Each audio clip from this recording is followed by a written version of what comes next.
35 సీట్లకి కాంగ్రెస్ పెరుగుతుంది. 35 + 32 whatever it is. So final numbers may vary.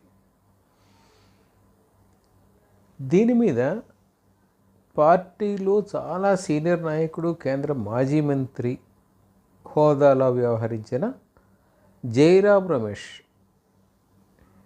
Response it is not to his teacher.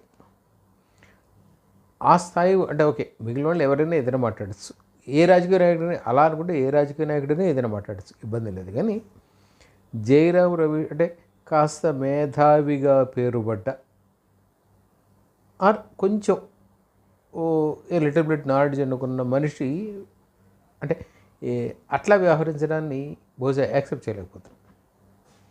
ఆయన ఏమంటే election commission BJP వాళ్ళ hand ఓవర్లో ఉంది, BJP వాళ్ళ ఆధీనంలో ఉంది. సో అండ్ ఫలితాల ఇది చాలా తక్కువ